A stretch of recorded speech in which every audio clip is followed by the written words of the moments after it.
இனிமேல் களம் விஜய் வெர்சஸ் அண்ணாமலை.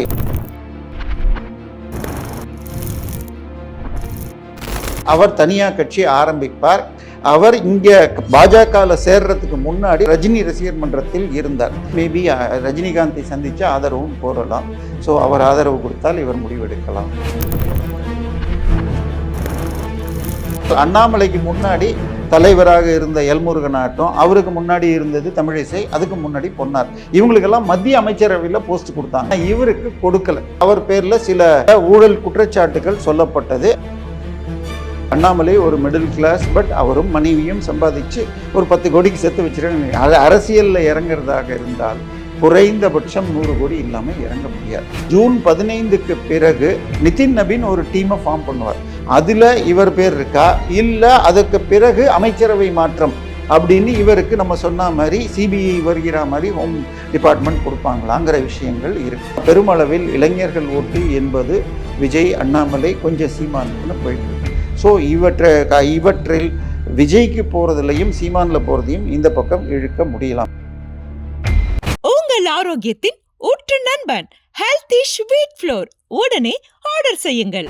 4ஆம் துணை நேயர்கள் அனைவருக்கும் வணக்கம். இன்று நம் நிகழ்ச்சியின் சிறப்பு விருந்தினர் அரசியல் விமர்சகர் தேவப்பிரியா அவர்கள் இணைந்துள்ளார். வணக்கம் சார். வணக்கம். அண்ணாமலை அவர்கள் புது கட்சி தொடங்குகிறாரா அப்படின்ற பேச்சு பரவலா போயிட்டு இருக்கு. பாஜகவிலிருந்து விலகி அண்ணாமலை அவர்கள் புது கட்சி தொடங்குவதற்கான காரணம் என்ன, அதோட பின்னணி என்ன சார்? இல்லை, இன்னும் அவர் முழுமையாக புது கட்சி தொடங்குறாருன்னு அறிவிக்கல. பட் பெரும்பாலானோர் அவர் தொடங்குவார் என்று எதிர்பார்க்கிறார்கள். அதாவது உங்களுக்கு அவர் 2021 தேர்தலில் எல்முருகன் கீழே அரவக்குறிச்சியில் போட்டியிட்டு தோற்ற பின் அவரையே தலைமையில் கொண்டு வந்தாங்க. அவர் 2024 பாராளுமன்ற தேர்தலில் என்டிஏ கூட்டணிக்கு பிஜேபி தலைமையில் பாமகவும் அமமுகவும் வச்சுக்கிட்டு கிட்டத்தட்ட 18% மேலே ஓட்டு வாங்கி காட்டினார். பட் மீண்டும் அதிமுக கூட்டணிக்கு போய் இந்த முறை பெரிய வெற்றி இல்லாமல், போன முறை 4 எம்எல்ஏ 2021 வந்தப்போ இந்த வரை 1 எம்எல்ஏன்னு குறைஞ்சிருக்கு. ஸோ இது பாஜகவின் வீழ்ச்சி என்பதாக பரப்பப்படுகிறது. பாஜக காங்கிரஸ்லாம் எது இருந்தாலும் டெல்லியில் கேட்கணும். ஸோ ஒரு தலைவர் அப்படின்னு சொன்னால் 3 வருஷத்துக்கு தான். அவர் யாரையாவது கீழே அப்பாயின்ட் பண்ணணும்னா வேட்பாளர் தேர்வு எல்லாமே டெல்லி பண்ண வேண்டியிருக்கு. ஸோ இவர் இப்போ இன்னைக்கு 41 வயசு ஆயிடுச்சு. அவர் பதவி ஏற்றப்போ 37 வயசோ என்னமோ. ஸோ 10 கட்சியிலேயே 30 வருஷமா இருக்கிறவன் என் வயசுக்கும் அவர் அனுபவத்துக்கு என் அனுபவமே அவங்க வயசு, அவர் என்ன ஒதுக்குறார் அப்படிங்கிறலாம் பிரச்சனைகள் வந்தது. ஸோ அதுக்கப்புறம் 2026 சட்டமன்ற தேர்தலை பொறுத்த வரைக்கும் பாஜகவுடைய ஒரே நோக்கம் திமுக மீண்டும் ஆட்சிக்கு வரக்கூடாது. இப்போ பாஜக பாமக அமமுக தனியாக நின்று இன்னொரு 10% பிரிச்சிருந்தாங்கன்னு வச்சுக்கோங்க, 18 வாங்கல 10 வாங்கினா கூட விஜயிலேருந்து ஒரு 4% குறைஞ்சிருந்தா, திமுக 110 விஜய் 70ன்னு குறைஞ்சிருந்தா திமுக ஆட்சி வந்திருக்கும். ஸோ இந்த 26 தேர்தலில் பாஜகவுடைய ஒற்றை குறி திமுக மீண்டும் ஆட்சிக்கு வரக்கூடாது. ஸோ இப்போ அடுத்தது என்ன பண்ண போகிறாங்க? இதை இவருக்கு முன்னால் அண்ணாமலைக்கு முன்னாடி தலைவராக இருந்த எல்முருகன் ஆட்டம், அவருக்கு முன்னாடி இருந்தது தமிழிசை, அதுக்கு முன்னாடி பொன்னார். இவங்களுக்கெல்லாம் மத்திய அமைச்சரவையில் போஸ்ட் கொடுத்தாங்க. பிஜேபியில் ஒருவருக்கு ஒரு போஸ்ட், அமைச்சரானால் தலைவராக இருக்க முடியாது. பட் தலைவர்லேருந்து எடுத்தால் அவங்களுக்கு ப்ரொமோஷன் மாதிரி கொடுத்தாங்க. ஆனால் இவருக்கு கொடுக்கல. இதற்கு 2-3 காரணங்கள் சொல்லுவாங்க. ஒன்று அவர் பேரில் சில பொய்யான இல்லை ஊழல் குற்றச்சாட்டுகள் சொல்லப்பட்டது, அதனால மத்திய பிஜேபி கொடுக்கல அப்படிம்பாங்க. இல்லை இவருக்கு சில போஸ்ட் பாக்கி இருக்குது, நம்மளே சொல்லியிருக்கோம், அவருக்கு உள்துறை அமைச்சர் இல்லை இணையமைச்சர் கொடுப்பாங்க. ஸோ இது டிலே ஆக ஆக மக்கள் நிறைய ஸ்பெகுலேட் பண்ணிட்டாங்க. ஸோ இப்போ விஜய் வந்ததுக்கு என்ன முக்கிய காரணம்? திமுகவும் வேணாம், அதிமுகவும் வேணாம், இன்னொரு மாற்றம் வேண்டும். இதைத்தான் அவர் 21 பண்ணார். ஸோ இவர் செய்ததன் பெரிய அறுவடை விஜய் எடுத்துட்டார். ஸோ இப்போ இந்த 24 தேர்தலில் திமுக வாங்கினது 24% ஓட்டு, அதிமுக 21. திமுக வாங்கின 59 சீட்டில் ஒரு 5 சீட்டு 2 மதிமுக 2 மனிதநேய மக்கள் கட்சியெலாம் கழிச்சா 20% ஆகிடுது. அதிமுகவில் அதே மாதிரி மற்ற கட்சியை சேர்த்தா 19. திமுக அதிமுக ரெண்டையும் கூட்டினாலே ஒரு சட்டமன்ற தேர்தலில் 40 கீழே போயிடுச்சு. ஸோ இனிமேல் திராவிட கட்சிகளுக்கு பெரிய எதிர்காலம் இல்லை. அதாவது இந்த 59 சீட்டை ஜெயிக்கிறதுக்கு திமுக 15,000 கோடிக்கு குறையாமல் செலவு பண்ணியிருக்காங்க. அதிமுகவும் 3000 to 5000 கோடி பண்ணியிருக்காங்க. ஸோ இனிமேல் களம் விஜய் வெர்சஸ் அண்ணாமலை அப்படின்னு கொண்டு போகணும். இப்போ அண்ணாமலை பாஜகவில் இப்போ ஒரு பேச்சுக்கு உடனடியாக தலைவர் கொடுத்தா கூட 3 வருஷம்னா 2029 மாற்றுவாங்க. திருப்பி 31 பாராளுமன்றம் வரும், சட்டமன்றம் வரும். ஸோ இதுக்கெல்லாம் அவர் தான் இருப்பார்னு சொல்ல முடியாது, வேட்பாளர் அவரை தேர்வெடுக்க முடியாது. ஸோ இதனால் அவர் தனியாக கட்சி ஆரம்பிப்பார். அவர் இங்கே பாஜகவில் சேர்றதுக்கு முன்னாடி ரஜினி ரசிகர் மன்றத்தில் இருந்தார்.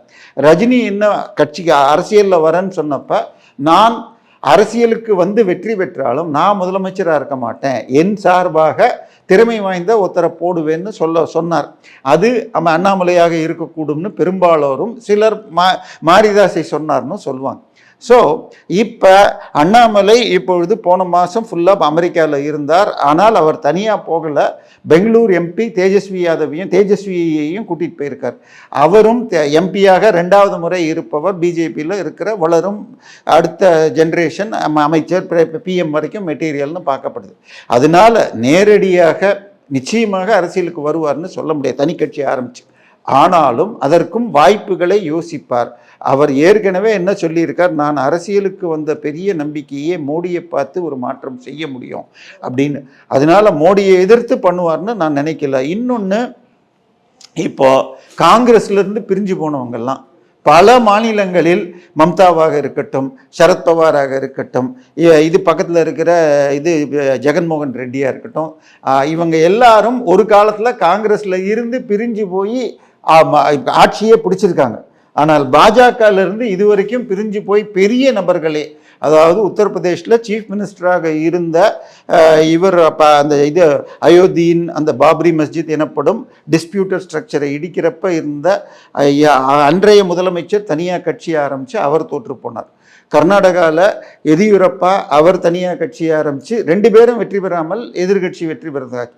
ஸோ அந்த மாதிரி ஆகக்கூடாது. அப்படி இன்னொன்று, கட்சி ஆரம்பிக்கிறதுனா நீங்களும் நானும் நினைக்க முடியாது மாதிரி ஈஸி இல்லை. ஸோ இதுக்கெல்லாம் செலவு, இன்வெஸ்ட்மெண்ட் பண்ணணும். அது மாதிரி கட்சின்னு சொன்னால் உங்களுக்கு ஒரு ஊர்லேயும் ஒரு கட்சி உறுப்பினர் இருக்கணும், தலைவர்கள் இருக்கணும், மாவட்டத்துக்கு இத்தனைக்கெல்லாம் செலவு வேணும். சரி, அண்ணாமலை ஒரு மிடில் கிளாஸ், பட் அவரும் மனைவியும் சம்பாதிச்சு ஒரு 10 கோடிக்கு சேர்த்து வச்சுருக்காங்க. அது அரசியலில் இறங்குறதாக இருந்தால் குறைந்தபட்சம் 100 கோடி இல்லாமல் இறங்க முடியாது. ஸோ எளிதாக இறங்குவார்னு சொல்ல முடியாது, தனி கட்சி ஆரம்பிக்க மாட்டார்னு சொல்ல. ஆரம்பித்தாலும் தமிழ்நாட்டில் நல்ல வரவேற்பு இருக்குல்ல சார்? அண்ணாமலை அவர்களுக்கு இல்லை, ஆதரவாளர்கள் தமிழ்நாட்டில் நிறையவே இருக்காங்க. இல்லைம்மா, இது எந்த அளவுக்கு, அதாவது அண்ணாமலை ஆதரவாளர்களில் 75% பேர் பாஜகவில் அண்ணாமலை ஒரு வளர்கின்ற தலைவர் அப்படின்னு பார்ப்பாங்க. ஒரு 25 பேர் தான் அண்ணாமலைக்காகன்னு பார்ப்பாங்க. இந்த 25லையும் ஒரு பாதி பேர் பிஜேபியில் அண்ணாமலைன்னு தான் போடுவாங்க. அதுதான் இதுக்கு முன்னாடி நடந்த எல்லார் விஷயத்திலையும் நடந்திருக்கு. ஸோ இன்னொன்று, இப்போ தான் தேர்தல் முடிஞ்சிருக்கு விஜய்க்கு. ஸோ மீண்டும் ஒரு சட்டமன்ற தேர்தல்னு சொன்னால் 31 வரைக்கும் வெயிட் பண்ணணும். ஸோ அந்த அளவுக்கு கட்சியை கொண்டு போயிட்டு போகிறதுக்கு மிகப்பெரிய செலவுகள் வரும். இப்போ விஜயே என்ன பண்ணார், 24க்கு பிறகு வந்த இடைத்தேர்தலில் இதுலேயும் கலந்துக்கல, 24 பாராளுமன்றத்தில் திறந்துக்காமல் இதில் வந்தார். அவருடைய சினிமா நடிகர் ப்ளஸ் இந்த ரூட் மூலமாக இன்ஸ்டாவில் பண்ண ஒரு வேவில் ஜெயிச்சிட்டார். பட் அந்த அளவுக்கு இவருக்கு காரிஸ்மா கிடையாது. அதாவது ஒரு வீட்லேயும் விஜய் யாருன்னு தெரியும், ஆனால் பேப்பர் படிக்கிறவங்களோ இல்லை யூடியூப் பார்க்குறவங்களுக்கு தான் அண்ணாமலை யாருன்னு தெரியும். ஸோ இவர் புதிதாக கட்சி ஆரம்பித்து சிம்பல் கொண்டு வந்து அதை பரப்புறதுங்கிறது அவ்வளோ எளிது கிடையாது. இன்னும் 5 வருஷம், ஏன்னா இப்போ தான் இவர் பதவியேற்று 10ஆம் தேதி தான் பதவியேற்றிருக்கார்.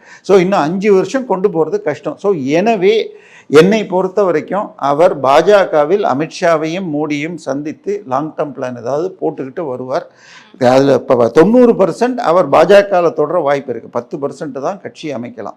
ஏன்னா தேசிய தலைவரை பார்க்க டெல்லி பயணம் போறாரு, அது எதற்கான? இல்லை, அதுதான் நீங்கள் நான் உங்களுடைய திட்டம் என்ன, பாஜகவை பொறுத்த வரைக்கும் இன்னும் இவருக்கு தேசிய தலைவர் நிதின் நபீனுக்கு அவருடைய டீமை அமைக்கலை. இப்போ மோடியுடைய இந்த ஆட்சி தொடங்கி 2 வருடங்கள் 4ஆம் தேதி முடியுது. ஸோ பதவியேற்றதுலேருந்து 4வது, அவர் பதவியேற்று பிரைம் மினிஸ்டராக பதவியேற்று 12 வருஷங்கள் போன மாதம் முடிஞ்சுது. இந்த முறை பதவியேற்று 2வது வருடம் முடியறது 4ஆம் தேதி. அடுத்தது இந்த மாதம் நமக்கு ஆடி மாதத்தில் கல்யாணம் பண்ணக்கூடாதுமோ, அது மாதிரி அவங்களுக்கு ஆஷாட மாதம்ங்கிறது இப்போ நடந்துட்டுருக்கு. ஸோ ஜூன் 14 வரைக்கும் அந்த மாதம் நடக்கும். ஸோ ஜூன் 15க்கு பிறகு நிதின் நபீன் ஒரு டீமை ஃபார்ம் பண்ணுவார். அதில் இவர் பேர் இருக்கா, இல்லை அதுக்கு பிறகு அமைச்சரவை மாற்றம் அப்படின்னு இவருக்கு நம்ம சொன்ன மாதிரி சிபிஐ வருகிற மாதிரி ஹோம் டிபார்ட்மெண்ட் கொடுப்பாங்களாங்கிற விஷயங்கள் இருக்கு. ஸோ அவங்கள்ட்ட பேசிட்டு இல்லை நான் தனியாக போகிறேன், இப்போதைக்கு தனியாக போகிறேன், வேண்டுமென்றால் பாஜக கூட்டணியில் அந்தந்த தேர்தலில் வரேன்னு சொல்கிறாரா, இல்லை எனக்கு என்ன நீங்கள் பிளான் பண்ணியிருக்கீங்க நான் இங்கேயே இருக்கட்டுமா அப்படிங்கிறத பேசுகிறத போயிருக்கலாம். கண்டிப்பாக அண்ணாமலை ஒரு மிகப்பெரிய நம்பிக்கை நட்சத்திரம். பட் அவருக்கு அதுக்கு பிடிச்சி செல்வதற்கு பிஜேபி என்ற ஏணியும் தேவை. பட் அவர் என்ன முடிவெடுக்கிறார் எல்லாம்ங்கிறது நிதின் நபீனை சந்திச்சப்பறம் தான் தெரியும். என்னை பொறுத்த வரைக்கும் வாய்ப்புகள் பாஜக தொடர்வதற்கே அதிகம். பட் இல்லைன்னா ஒரு குறைந்த காலம் 1 வருடம் 2 வருடம் தனியாக மீண்டும் ஒரு இதுக்கு இமேஜை பில்டப் பண்ணிக்கிட்டு 28 தேர்தலை ஒட்டி அவர் பாஜக கூட்டணியோ இல்லை பாஜகவில் சேரலாம் மீண்டும். அப்படி அண்ணாமலை அவர்கள் தனி கட்சி தொடங்கி வந்தால் யாருக்கு ஆபத்து சார்? தாவேகாவா, திமுகவா, அதிமுகவா? இல்லை, தாவேகாக்கு ஓட்டு போடுறதுல 25 மொத்தத்தில் 80% அவருடைய ரசிகர்கள். ஒரு 10% ஃப்ளோட்டிங் ஓட்டு இருக்கும். அதாவது கடைசி 4 நாளில் இந்த முறை மாற்றம் வரட்டும். அதில் பெரும்பாலானோர் இப்போ இருக்கிற கரண்ட்டு கட்டு அல்லது சட்டம் ஒழுங்கு பிரச்சனைகள், அந்த இது கோயம்புத்தூராக இருக்கட்டும், நேற்றைக்கு கார் மேலே ஒரு பெண்ணை இடிச்சிருக்காங்க. ஒரு இதில் நேற்றைக்கு அமைச்சர் 2 அமைச்சர்கள் தேர் இழுத்த இடத்துல தேரில் சிக்கி ஒரு கல்லூரி மாணவர் இறந்திருக்கார். இந்த மாதிரி பல விஷயங்கள் பண்ணுறப்ப கொஞ்சம் அவசரப்பட்டுட்டோமோ, அனுபவம் உள்ள ஆள் வேணுங்கிறது. ஸோ விஜய்க்கு போட்டதில் கடைசி 20% ஃப்ளோட்டிங் ஓட்டில் சில இந்த பக்கம் வரலாம். திமுகவுக்கும் அதிமுகவுக்கும் இளைஞர்கள் ஓட்டுங்கிறது ரொம்ப கம்மி. அவங்களுக்கு இருக்கிறதெல்லாம் நான் எம்ஜிஆர் ரசிகன் அப்படின்னு எம்ஜிஆர் ஜெயலலிதா ரசிகர்களும் நான் அண்ணா காலத்துலேருந்து திமுகவுக்கு போடுறவங்க தான். நேற்றுக்கு ஜென்சின்னு மீட்டிங் போட்டு நாங்கள் கொத்தடிமைன்னு திருப்பி சொன்னாலும் பெருமளவில் இளைஞர்கள் ஓட்டு என்பது விஜய், அண்ணாமலை, கொஞ்சம் சீமானுக்குன்னு போயிட்டுருக்கு. ஸோ இவற்றில் விஜய்க்கு போகிறதுலையும் சீமானில் போகிறதையும் இந்த பக்கம் இழுக்க முடியலாம். ஏன்னா நேற்று போன வாரம் கூட அவர் இதில் சிபிஎஸ்சியில் 3வது மொழியை அவசரமாக ஒரிஜினல் பிளான் 29ஆம் வருடம் 2029 வருது. இப்போ திடீர்னு 2026 மாற்றிருக்காங்க. 9ஆம் வகுப்பு படிக்கிறவனும் 10வது வரைக்கும் படிக்கிறவனும் இந்த வருஷமே இது வரைக்கும் ஹிந்தி படிக்காதவன் இப்போ இந்த வருஷத்தில் 6ஆம் கிளாஸில் சேர்த்தா 29ல் 9ஆம் கிளாஸ் படிக்கிறப்ப எழுத முடியும். இந்த வருஷம் திடீர்னு போன வருஷம் வரைக்கும் ஹிந்தி படிக்காதவன் 9ஆம் கிளாஸ் எழுதணும்னு புதுசாக கொண்டு வந்தது அவர் கண்டிச்சே அறிக்கை விட்டுருக்கார். ஸோ அவர் தன்னை தமிழுக்கும் பொசிஷன் பண்ணிக்கிட்டு தனி கட்சி ஆரம்பிக்கணுங்கிறதுக்கு சேர்த்த மாதிரி போட்டுட்ருக்கார். ஸோ வாய்ப்புகள் அவர் பாஜகவில் தொடர்வதற்கு 70%, 30% தனி கட்சி பாஜக ஆசியுடன் நான் வேணுங்கிறப்ப உங்கள் கூட்டணின்னு வரத்துக்கும் வாய்ப்பு இருக்குது. கண்டிப்பாக அண்ணாமலை அவர்கள் கட்சி தொடங்குவார்னு அவர் பிறந்த நாள்ல முக்கிய முடிவு எடுக்கிறதா சொல்லியிருக்காங்க. அந்த பிறந்த நாள் வரைக்கும், அதாவது ஜூன் 4 வரைக்கும் பொறுத்திருந்து கொடுத்துருக்காங்க. ஜூன் 6 அன்னைக்கு குரு பயிற்சி வேற இருக்கு.